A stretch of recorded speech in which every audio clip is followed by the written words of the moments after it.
Tylos waa magacii u garan jiray Gariiga ama Awaal waa magacii loo garan jiray Islaamka ka hor halka maanta loo yaqaano Bahrain. Taariikhda Bahrain waxaa la sheegay inay 5,000 sano ka hor xilligii Dilmoon waxayna isku xidh wanaagsan u ahayd xadaaradii Soomaaliya iyo Tiwaadasanti. Waxaa deganaa qabiilka Banu Cabduqays. Islaamkana waxa uu gaaray xilligii uu noolaa Nabiga sallallahu alayhi wasallam. Dadka deganna waxay ku abtirsadaan qabiilka Nabiga sallallahu alayhi wasallam sida taariikhda ay sheegtay. Bahrain oo istiraatiiji ah dhammaan gumeystayaasha waxay ishu ku hayeen sidii uu la wareegi lahaayeen. Bahrain waxaa la wareegay qabiilka Ahlu Khaliif kuwaas oo ka soo barakacay meesha maanta loo yaqaan Qatar sanadkii 1783.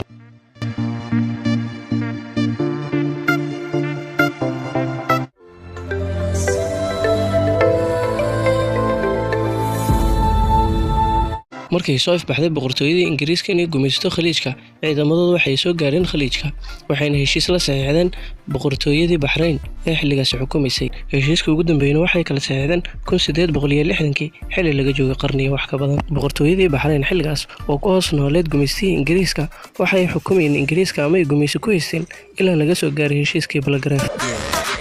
dadka waliba hoggaansiin heshiiska waliba fadayna intii gumaysiga isku baha saas la ajilgeeda dadkana sadeeyna soo qoom ka saayay gumaysiga waliba ay soo ilaa sano oo horumar oo wadanka diiran ma jiraan.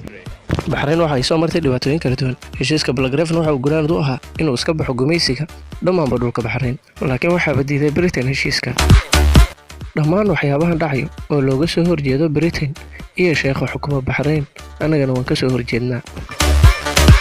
1960 markii la gaaray waxa ku adkaatay dawladda Britain inay sii xukunto Bahrain. ciidankeedii qayb ka mid ah waxay u ratay kanaalka Suez halkaas oo fariisimo weyn ay ka sameysay. ugu dambeyn 1917 Agoosto waxay xorriyadda si buuxda u heshay Bahrain iyadoo la noqotay dawlad madax bannaan.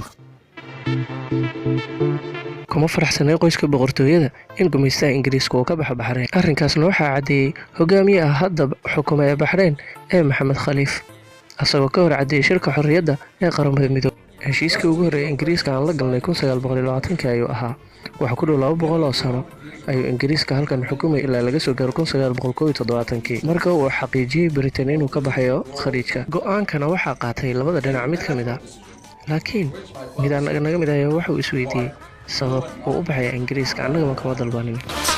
wadanka waxaa ka bilowday markuu xorriyadda qaatay mudaharaadyo kaasoo looga soo horjeedo Sheekh Ciise isagoo rabay inuu ku bedelo xukunka Sheekh Mohammed bin Khalifa ee hadda haya xukunka. waxaa la qaaday dhammaan olole u midaysan shacabka kaasoo lagu bedelay dastuur sanadkii 2001 waxaa saxiixay boqorkii xilligaas waxa uu yiri waxaan taageerayaa si kalsooni ku dheehan tahay wax walba shacabka ay rabaan.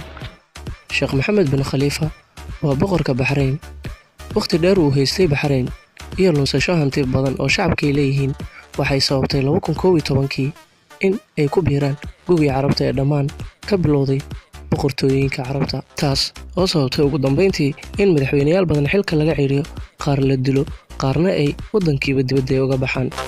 markii ay banaanbaxyada sii xoogeysteen baarlamaanka Bahrain waxay dalbadeen ciidan dibadda uga imaado oo gargaar ah si loo hakiyo banaanbaxyada loona kala ciriyo rabshado wadayaasha.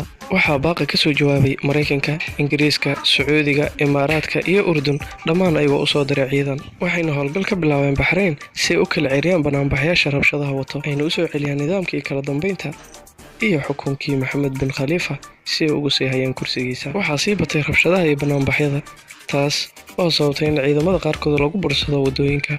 ugu dambeyn wadanka waxaa lagu soo celiyay nidaamkiisa. Sheekh Mohammed bin Khalifana waa boqorka Bahrain oo ilaa maanta xukumayo.